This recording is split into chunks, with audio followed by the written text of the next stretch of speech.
You play your mix in your car and it sucks. Why does it suck? There are a few reasons, and I'm going to show you how to deal with those today. The way you listen in your room, you cannot be listening for flat. Now, what I mean by flat is picture the bass sounding the same volume as everything else. Like, in other words, the way that it sounds balanced, where everything's flat. Like, you hear enough bass when you hear enough of mid-range and enough high-end. That's not really the way you're supposed to train your ears to listen. In other words, in the car, when everything's super tight, the walls are right next to you. The glass is right there. You got subwoofers blasting at you, more power than you probably have on your speakers in your studio. Probably. You got more power coming at you. Because of this, everything sounds more direct and clear. It's probably one of the better listening environments that there is, especially like today. It's the last frontier for audio, all right? It's the place where nobody has a home stereo anymore. That's their home stereo, is their car. And at home, they got a Bluetooth smart speaker, if you're lucky, that has a decent amount of bass. That's if you're lucky. Otherwise, they're just playing stuff off a laptop, playing it off their phone, putting on earbuds. That's what they're doing. So the way to really understand what you should be listening to is first understand the concept that if you're listening on monitoring speakers that aren't $40,000 speakers, like we're talking ATC top level speakers. You want to know why I said in a previous video that I made on, is there a difference in summing out of the box, into the box, or is there a difference in outboard gear? There's a reason I said in that specific video, I made a specific point to say I would have loved to have sold all my stuff and then bought better monitoring speakers. There's a reason I said that, because that is one of the most expensive purchases you can make for a studio, but it's also one of the most valuable purchases. Because why do you think Mark Daniel Nelson specifically said that his AT speakers he can't live without? I want you to look up the price of what ATC speakers go for, the ones he's using. And then you say to yourself, oh man, okay, I understand why he loves them so much. And I also understand why he can hear things so well. I'm not saying everybody needs those to be able to hear. What I'm saying is when you have speakers that are on that level, what you hear is more of everything, including the low end, at a volume that's not crazy. You don't have to blast it to hear low end. So this is very relevant to our conversation that I'm about to have. I'm not saying you need those, because I don't have those, and yet I can get great sounding mixes. So I'm going to tell you the ways to do it that I've come up with, because these are huge. All right.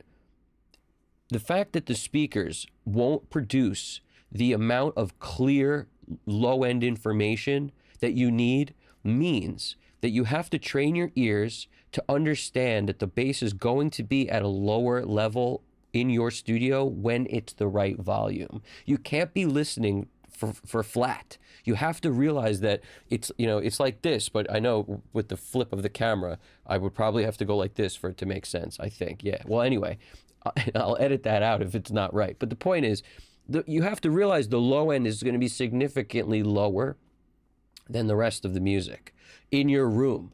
Not a ton lower, but you should still be able to hear it, in other words, but it's going to be a little lower. And when it's the right amount of lower compared to everything else in the mix, it will be right in the car. Now, this is what I would call like doing some sort of translation in your head. Like, in other words, it's speaking one language and you speak another language and you got to translate it to get it right. I don't really recommend doing that. But there's always going to be some level of that. It just doesn't need to be a substantial translation where it's like you got to do a huge amount. It shouldn't be so different that you would have to work really hard in your head to get the translation right. Let me explain. What you really need to do is get your speakers in your room to give you close. It won't be the same as the car, but close to what you can get in the car. You see what I'm saying? What I did for this is I added a subwoofer. Now, I'm using NS10s and I'm using Barefoots, okay? Like the Barefoot 01s. That's my monitoring setup. And I also have a Sonos speaker that's just like the way I listened for the third thing to check what it would sound like on most people's home stereo. Like that's what most people have, some kind of Bluetooth smart speaker. So I got one too. But my point is, that's all I use in my studio. Also, I'll throw in headphones to check, and I use what are these? The Biodynamic 770 Pros. This is what I use. I'm not saying you need this. This is just what works for me, okay? And I'll also check on my phone. All right. So like between those things, I don't need anything else. I don't need to go to the car. I sometimes might just, I always kind of have a habit of emailing myself the mix so that when I take a drive for wherever, I could always just kind of listen to it. But trust me when I tell you I'm in a cold climate and I don't always go to the car to check the mix. It's just not something I do anymore. I used to do it all the time, but I realized that everything's sounding exactly how I expect in the car. And I stopped being a slave to needing to do that. Because where I live, it could be snowing outside for several months out of the year, and I ain't trying to go out to the car in that weather. Who wants to do that? So figuring this out so I could get the mix right in the studio was so critical to me. So let me give you the knowledge. What you need to do is add a subwoofer. So I added one of those KRK things, like not the most expensive sub, but like the bigger one, not the small 8-inch, the 10-inch, or maybe it was a 12-inch. I don't know. I added a decent sized sub so that I could get a lot of bass. But let me also say that sub has to be on like 1 or 2. Like I could have probably gotten away with a smaller one at a higher volume, but I wanted as clean low end as I could. So I wanted the sub kind of low. And it's really on like 2 clicks or 3 clicks. Like it's super low. But by adding that to my room, I was able to now hear bass out of my NS10s. And it has a very good crossover point. So like you can mess with where the crossover is, which I like because that allows you to really dial in where the sub starts stepping on other things. That's what the crossover's for. You don't want to be getting double information happening, like the stuff out of the sub that's also in your speakers. It's going to wind up skewing your perspective even more. So you need to be able to use a crossover on that sub. All right. But the trick here is to give me enough bass in my room that I'm happy. If I'm not happy in the room, if I have to make a song sound like crap in the room, like no bass, in order to make it work in the car, I can't live like that. I wouldn't be able to make anything sound good because I need to be able to be happy in the room. If I'm not happy in my studio listening, I can't go to the car and then be happy and then be like, it's perfect because it's terrible here. There we go. That's never going to work. So make it where you have enough bass coming out of your room. That also means move your speakers around. Figure out where the right place is for you. I like the equilateral triangle concept where, I have them slightly pointed in, not just pointed flat, like, not just straight back facing this way. They're pointed at me. Okay, this works for me. Also, I have them away from the walls because I found when they were near the walls, they wound up giving me like a reflection of the bass, which it was clouding up things. Got much clearer when I pulled them away from the walls. Also, I have my Barefoot 01s farther away from me than I have the NS10s. Now, this also helps because bass takes time to develop. If you're right on top of speakers that are giving you a ton of bass, you won't hear as much bass. Whereas if you put them farther away from you, that wave, that 50 cycles, that 40 cycles gets to you, you actually start to hear things. So putting them a little further away from you when you're trying to hear low end is important on speakers that produce the low end. But like I was saying, I'm using NS10s as my near field, and those have no bass. So they can be near fields, and you're not losing anything because, the further away you put those from you, you're not going to gain anything really from that. Whereas the other ones that have bass, the Barefoot 01s, which kick a lot of bass, putting them further away makes them kick even more. Okay, so now we're getting this under control, right? The other thing that was critical for my understanding of how to pass the car test was looking at a PAZ, a psychoacoustic, I think that's what it is, psychoacoustic analyzer. The PAZ, was super helpful. I have the TC Electronic one that sits on my desk, and it was a couple $100. It was probably the best purchase I've ever purchased for a studio. Because granted, there's gear that makes my stuff sound good and things that I can't live without either. But before I had a lot of that gear, I had this thing, and it was able to improve the level of my mixes a lot because all it is a PAZ analyzer, but sitting on the desk. So I don't have to open a plugin. I could always just look at it. It's right there. It's constantly in view. So because I'm constantly checking it when I'm working. And this is the thing I want you guys to realize. Nothing replaces making your ears understand that flat isn't right. In other words, train your ears to hear the low end at a lower volume and to understand the translation between how much of a little less low end means it's right. And the way you train your ears to figure this out is to get a mix right. Like, you have to get one right, and then you have to look at what it looks like on the Paz Analyzer. You have to see what that low end is doing. I'm about to show you in a session what it should look like on a song I mixed, because this is the concept. That Paz Analyzer will show you when things are hitting 0. 0 dB is the top of what it could possibly be. That's the ceiling. When you look at your Paz Analyzer, if you're getting frequencies that are in that 0 zone, like a ton of them, like, it's okay for stuff to glance near it. That's not a bad thing, because when you're making stuff, like when you're mixing and you're also mastering the stuff, to make it as loud as you can possibly make it and have a great sounding mix, without ruining the dynamics, like that's the battle we always face, right? The goal is it can be close. Like, it can be very close to where the 0 dB line is, but it shouldn't be touching it. It shouldn't be touching it for more than a millisecond. And then it can live slightly below it. If your stuff is living at that line and it's living there from like 10 hertz, 20 hertz, 30 hertz, 40 hertz, 60 hertz, if that whole range is living there, you're going to have serious problems in the car. And I can guarantee you that if your stuff doesn't pass the car test, that it's way too much bass in the car, it's because if you were to look at it on one of these Paz analyzers, you would notice that your stuff is nearly at 0 and all the low frequencies. It could be 100 hertz on down, but generally people get this wrong from like 60 hertz, where they stop being able to hear it accurately in the room is where they get it wrong. In other words, they get it wrong because they don't have those amazing speakers that can produce the low end at amazing levels and clarity down there. So they're getting it wrong at 60, at 50, at 40, at 30, at 20, at 10. They're getting it wrong down there. That's where you're boosting way too much and you don't even know it. You see what I'm saying? You can't even hear it, so how would you know? So this is the idea. When I'm looking at that graph, what I like to see is wherever my kick is hitting, if that's my lowest instrument in most pop, whatever kind of music you're making, rap, hip hop, the kick's generally going to be the lowest thing. Sometimes the 808, of course, but like I refer to an 808 kind of as a kick, but it's a bass or a kick, right? So either your bass or your kick is going to hit around between, let's say, 40 and 60-ish. Maybe it goes a little below, maybe it goes a little above, whatever. We're getting a point across. Wherever that thing is hitting, that's the part that should be closest to the 0 dB line, and it shouldn't live over it. It should live right below it, but that's the loudest thing in your mix. That's going to take up the most energy, right?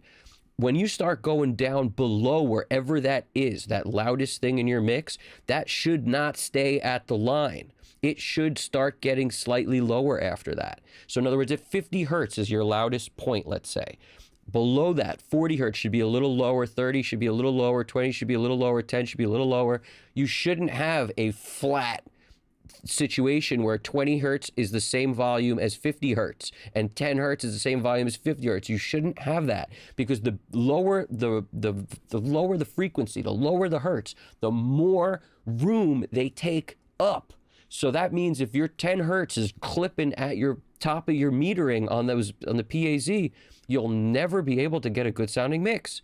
So the point is, the thing that we need to hear, kick, whatever's driving it, the 808, the bass, that's the thing that gets closest to the line. And everything below it has to taper off. If it doesn't taper off, you're never going to pass the test in the car. So you're tapering off, but the way, and this is what you're looking at when you are deciding how much EQ, how much low end, how much, whatever you're doing to decide the balance, you got to be looking at that when you're doing the stuff that you don't hear as well. All right, because I've said before, your ears are the best monitor and the best frequency analyzer you're going to have.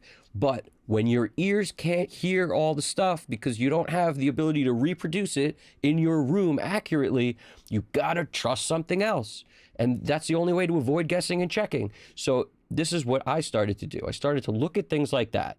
Before we go check out the song, I have to say, it's not enough for you to just get the translation right. In other words, you're hearing for an audio spectrum that's not flat. You're hearing for an audio spectrum where the bass is going to be a little lower than you want it, but you're listening for it at that level. Once you get that right, because like I told you, it'll never be as loud as the car. So don't even aim for that. Aim to be able to hear it enough where you're happy, but not enough as the car. It won't be like that ever, unless you drop that kind of dough on those amazing monitors. And even then, it's not going to feel like the car. The car is made to make you rumble and make you feel it in your chest, and in a way that you don't even feel it like that in the studio when it's right. Because if you did, it also wouldn't be as clear in the studio. So the clarity is really the beautiful thing about amazing monitors, the clarity in the low end. Whereas in the car, it's more about the power of the low end. So it's like those manufacturers for the speakers and everything are going for different things. So that's why it's never going to be like the car. But what you're going to figure out is how loud does your low end have to be in comparison to the rest. You see what I mean? In other words, when you get it right on your song, you get a mix right, and it does sound good in the car, and you could just make that happen. I don't care if you do 30 car tests. Once you make that happen, then I want you to analyze what it looks like. In other words, how much low end compared to the rest. The comparative nature of where your mid-range is and where your high end is when the low end is right is really what you should be focused on. It's not what frequencies are poking where and where exactly they are. That's not even relevant. It's the ratio. Like, in other words, how low is the mid-range in comparison to the low end? Fletcher Munson curve style dictates that we want a little more low end than we do the rest. But that's what I mean by a little more means what? What does a little more mean? Exactly. You have to figure that out. You're looking at your analyzer and you're saying, okay, I see the mid-range is roughly here. It's roughly this many dB below where the low end is, and this sounds great in the car. You see what I'm saying? This mix sounds great. People are saying they love this mix that I made. Okay, well, where is your mid-range and your high end in comparison to your low end? If you analyze that, you can sort of look down to that and see if you're in the ballpark going forward. So let me show you in a song. What I've done here is I've taken the low frequency res, that's the LF res, and I dropped it down as low as I can to 10 hertz because I really want to see accurately what it is. If this thing is set to 40, it's so much less resolution that you can't even really tell what it's doing. So I drop it to 10 hertz because I really want to focus on where it is exactly. Because like I said, we're getting close to 0, but we shouldn't be touching it in the low end. You see what I'm saying? We shouldn't be touching it. So let's look. And if it does touch it, like I said, that's okay, but only if it's for like a millisecond. And even then, I try to avoid that. But it's okay. I wouldn't say you have to stress, but this is the goal, to get as close as you can to it without touching on your loudest instrument. So check it out, which in our case we said is bass, it's kick. It's always that way. 808, it's always going to be that way. We got our weight just flat. I want to show the left and right information separately, just in case something's going crazy on one side instead of the other. I want to know, because your other option here is to put them together. It's the sum total of the left and right information. I actually find this is more helpful, the split, so I like that. But sometimes I'll flip between them just to make sure. Now, what else? We got detection. I want peak because RMS is more, I mean, you could call it average, and peak you could call, like, you know, a more accurate detection of where things are at that moment in time when they're peaking. So I like peak. Now let's just see what's going on. I also dropped the response to 50, but I want you to see what's going on here. All right, so this song I'm about to show you is called Let Me See by Maddie Charm. I produced and mixed it. Let me show you what it should look like on a Paz Analyzer when you get stuff right, okay? So you don't got time to be wasting, so let me talk to you. I be just caking, just saying. And it's not even your birthday, but I got you a present, babe. Give me some of me, you will never leave.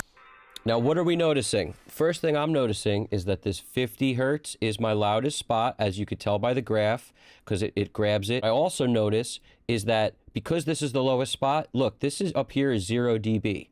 So notice exactly what I explained to you. This is our loudest spot, and it tapers down from there. And on this side, which this is only showing you up to 100 hertz, I could zoom out so you could see the rest, but the point is what we're focusing on is the low end to pass the car test, and I'll zoom out in a second. Point is, look at what's happening the entire time. Doesn't matter where we go in the song. Everything that you are doing, let me see it. Yeah, I'm feeling you, so baby, keep it moving. So, all right, let's go here. raining down, let's go. Raining down, raining down, down. Way you're moving that body. You notice how 50 hertz is our zone. Everything else gets lower. Now let me zoom out for you a little bit so you could just see what the rest of the curve looks like. Check it out.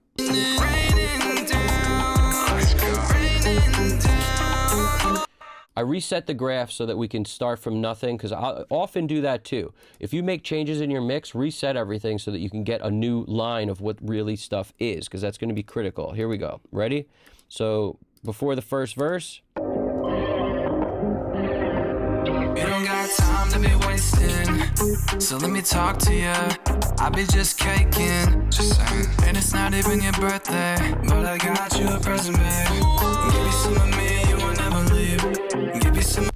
Okay, so what do we notice? We notice that the bass is super low, super loud over here. This is the highest point. Everything else is lower. Even this, the high-end information that's over here, it's not as high. Look, you see, so it's 0 dB being this, it's, somewhere in this zone, but then when you come over here, the bass information here is actually, it's louder.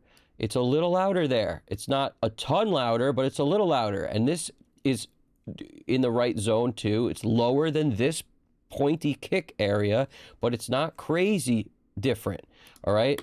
And like if you change the resolution, you'll notice how much worse the understanding gets. That's why I leave it on 10 hertz, just to get as good of an understanding as we possibly can, especially in the low end. You don't got time to be wasting. So look where we're at. Right here is that 50, this is 40, this is 30, this is 20, this is 10. That's what's happening in my low end. In other words, from about 120, around here, 80-ish to here, it's relatively flat. It does get a little hotter at the point where the kick is, everything's hitting, just like I told you, the 808 and everything, but it tapers off. Because if this was up here, you would fail the car test every time. You understand? So this is why this is so critical to understand. Once you look at things like this, you'll understand if your mix is gonna translate. You'll be able to foresee it before you sit in the car and get upset, all right? Nothing replaced this understanding for me. That's why I took the time to make this video for you guys, because this is extremely important. I don't know if there is anything more important, because we don't live in a time where everyone can afford the most amazing speakers. But when you can, if you get to that point, this will be so much easier. And it's funny, but at that point, you'll already know things like this. So you won't really have to stress, right? But till then, if you don't learn how to read a graph like this on information you cannot hear in your studio, and when you put on headphones, everything's going to be skewed. In other words, like, you need to learn your headphones too. In other words, find out what your mix is that sounds good, then put that in headphones and hear what it sounds like. Notice the relationship of how loud the bass is compared to everything else. Just start to feel that, because I guarantee it won't be like where you want it to be ideally. At least that's in my experience, that's how it is. I had to train my ears to hear a little less bass and be happy with it. In the studio, in headphones, pretty much everywhere. I had to sort of train my ears to do that. And that's part of doing this enough, which is why I stress finish songs, even if they don't even if they don't have the success you expected from them, you still need to finish them. Get done with the song and move on to the next, because the more stuff you get through, the easier it will be for you to start hearing things like where the bass needs to be for it to be right. You can't learn everything on the same song. That's the value of finishing songs in a timely fashion and moving on. If you don't do that, you'll never get to the point where you can hear what you need to hear. It sounds like a lot at first, but don't expect too fast. You'll get there, I promise. Just like with hearing compression, you will be able to hear it the more you do. The more you do, you'll be able to know and hear, oh, I see what he means by the relationship between low end to mid-range to high end. I see what he means. It's got to be the same, roughly, that relationship, the ratio. You'll get this, I promise, all right? So I'm going to leave you with that. If you like the video, it really helps out if you could drop a comment. Hit the like button also, really helps. And do me a favor, subscribe if you haven't already. You don't want to miss more stuff like this, all right? Custom Cut Studios. My name's Evan Jaffe. You guys got this. Take it easy.